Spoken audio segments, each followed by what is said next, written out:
How's it going, guys? Second vlog for today, still March 30th, 3:04 p.m. here. So, the second vlog is going to kind of tie into the vlog that I just that I'll be posting here shortly, but follow on to it.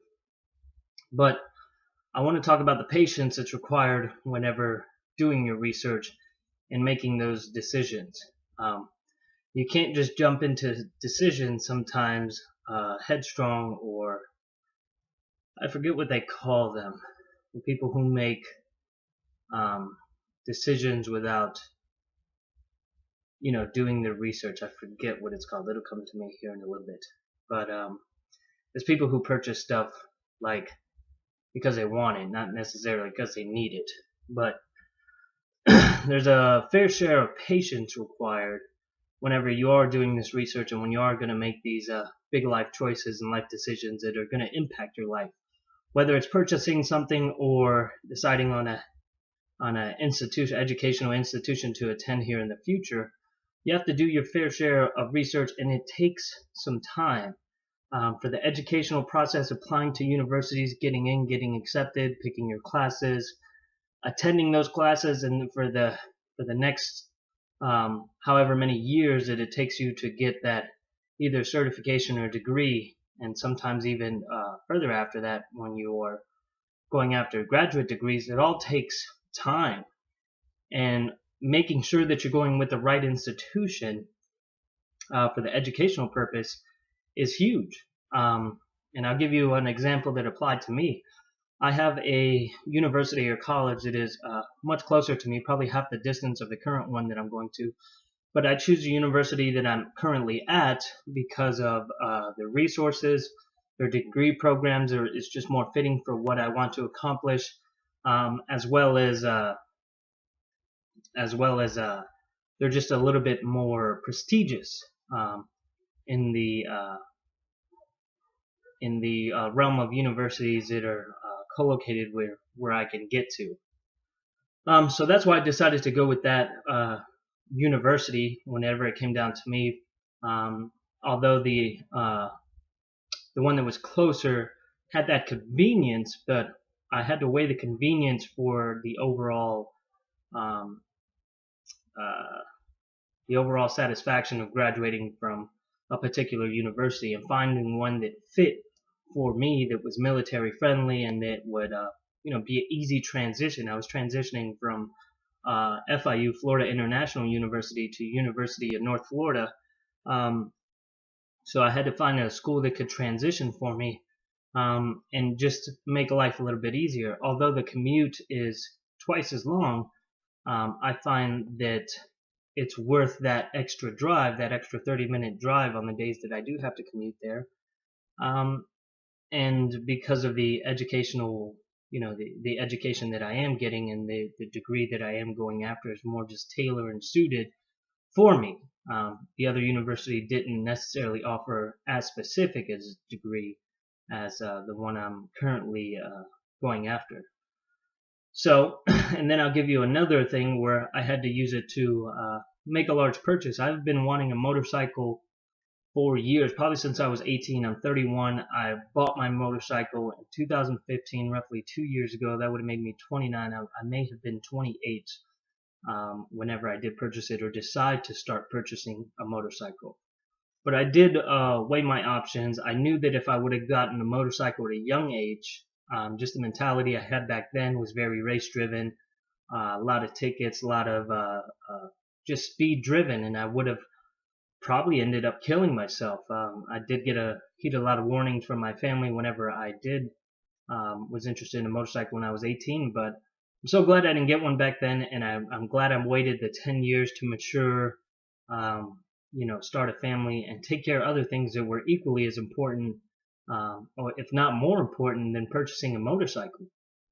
So around 28 or 29, I started to look at motorcycles and doing all my research. I went in there for a specific motorcycle, a GSXR or Gixxer 750, which is a crotch rocket equivalent.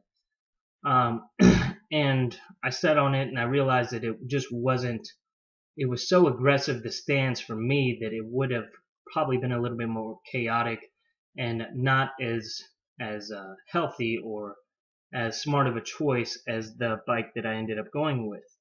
Um, so after much deliberation, researching a couple different bikes, I walked by this one bike, and then I had settled on another bike, which was more of a cruiser, still under 1,000 cc's, which is the limit I had put in place for myself because I didn't want my first purchased motorcycle to be too powerful. So you find ways to limit yourself. So even if that old high school boy comes out of me, or young man comes out of me, that I still have the power of the actual motorcycle to keep me from doing a lot of crazy stuff. So I limited the amount of power that I was going to put underneath me.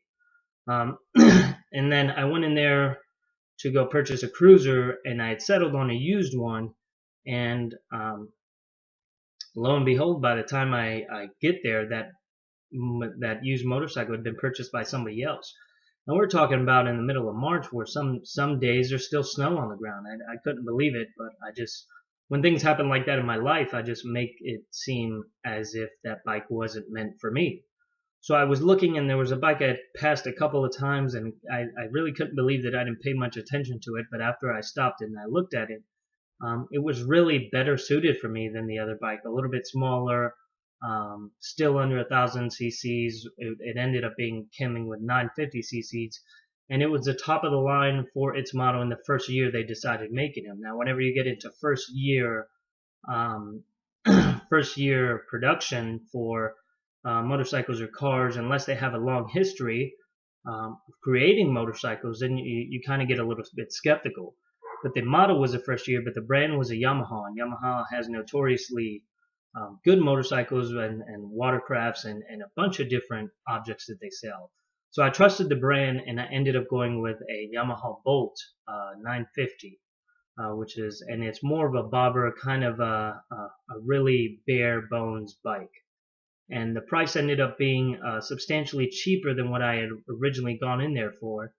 And other things to consider, like insurance whenever I was buying my bike, and obviously the gear you need. When I was in the military, they required you to have over the ankle boots, gloves, helmets, wearing long sleeve pants. I mean, there was just a rigmarole to even get on your bike, but it was to protect you because I was essentially an asset for the military. So you want to protect the investment of me. So I get it. I did get their guidance, but there was a lot of other expenses incurred aside from the bike that I had thought of, but didn't really realize it until after I purchased the bike, or right before I purchased the bike, I started to purchase these other things. So, but the moral of the story is I did wait a substantial amount of time to make that decision, do other things, focus on other things. And I figured that if a motorcycle would come, it would come later in life when it would have more of an application, more of a deserving factor. I'm also huge on deserving factors, and I'll probably do a separate talk on that, but I didn't feel like I would have, now that it came to me, what I was referencing earlier is an impulse buyer, somebody who buys without doing much research, and they just buy off of impulse. And I really, really tried to stay away from that. And a lot of people, I've been told before, I think by my own family, that I'm an impulse buyer. And that, to me, is the furthest thing from the truth, because I don't believe that one bit. I do research in everything that I buy. I mean, from the laptop I'm using right now to the pens I use to write with. I mean, it really runs the myriad. And when it comes to larger purchases, I just spend more time researching it. I become obsessed with the item that I'm purchasing to make sure that I'm truly getting the best item for my dollar at that point in time. So, but it does require a huge amount of patience whenever you're deciding to make these purchases, even small ones like I had mentioned in the previous vlog. But the patience that's required for these things, sometimes you just have to wait it out and really have a deliberate talk with yourself and see if you're actually ready for when the motorcycle came across, that I was ready for that kind of responsibility, that kind of commitment, not only to myself but to my family. If I end up getting hurt after heed warning from my family, then it is truly on me, and you want to avoid those mistakes. And I thought that I would end up riding the motorcycle a lot more than I currently have. I've had it for a couple years and only, I think I have 3,000 miles on it, which isn't a lot. Some people will do that over the course of 6 months, or less. They'll do that over the course of 3 months sometimes. So, um, it was, I'm still glad that I purchased it, paid it off over time, and a lot of other great things that went along, upgrades that came along with it. But it's more of like a hobby, and when you're raising a family and you have a daughter and you have to do certain things that require the use of a car, a motorcycle is the last vehicle you get on. It's the last one that even it will fit anybody. I mean, I wait for the day that my daughter can hop on my motorcycle with me, but of course it would have to, I'd have to be super confident, comfortable, and I take my wife on rides all the time. But it's still going to have to take some time and some patience in order for my daughter to be able to get on the back of mine. She's only 4 years old now, and it'll be several years before that thought ever crosses her mind or my mind again. But really weigh your decisions. For me, I am happy with the choice that I made. I'm happy with the time that I took to make the choice, and happy that I waited to buy a motorcycle for that particular instance. And I'm happy when it comes to the educational standpoint. I'm happy with the university I went with.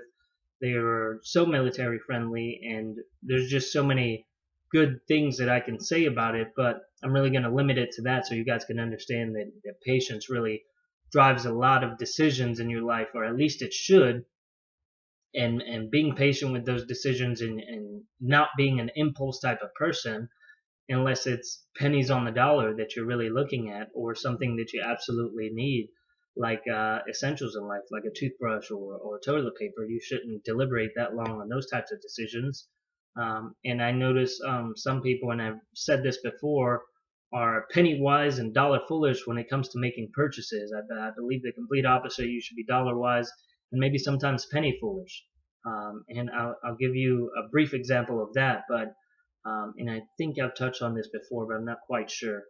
But I'll say this last example and then I'll wrap it up here. But whenever I am getting gas, I had an issue that came up with my vehicle, and it could have cost me a lot of money, but I narrowed it down to the kind of gas that I was putting in my car. So I could still maintain the lowest end of gas, whatever regular gas, but I had to use different gas stations that had cleaner gas.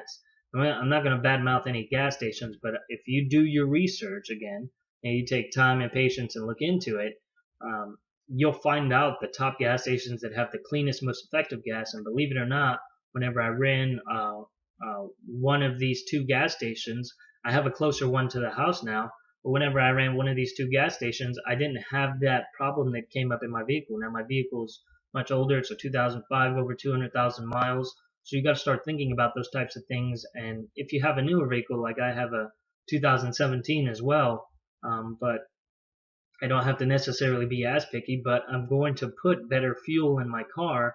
And when it comes to being penny foolish and dollar wise, that I may end up spending a little bit more at these one of the two gas stations that I use by brand. I may end up paying a couple pennies more, or sometimes it's less. It really, to me, always works out in the end. But it's closer to my house. I don't have to go out of the way. It's a better type of gas, and for me to spend that, be a little bit penny foolish with that particular thing, it ends up saving me a lot of dollars and being dollar wise, where I don't have to replace like a catalytic system or a catalytic converter or anything that has to do with the emissions. It solely came down to the type of gas that I was running in my car. But if I didn't take the time to research that and take the time to be patient with trying different gasolines to see what worked best for my vehicle and my vehicle's needs, I would have never found that out and probably ended up dumping a bunch of money and probably ended up not resolving my problems. So that's just another analogy, and maybe something you guys can relate to that would best put you guys at ease whenever it comes to being penny wise or dollar wise and penny foolish, and then also being patient whenever it comes to making these life-changing decisions, and making sure that you're taking the time to properly research and being patient with your decisions. not make sure you're doing anything irrational, leaving yourself enough time to make the decisions, do the research, and properly be happy with the decision you've made. So that'll be it for the second vlog for today. This one ran a little bit longer, but I think there was a lot of good information on it. Again, I appreciate you guys watching, liking, commenting, subscribing, and I'll see you on the next one.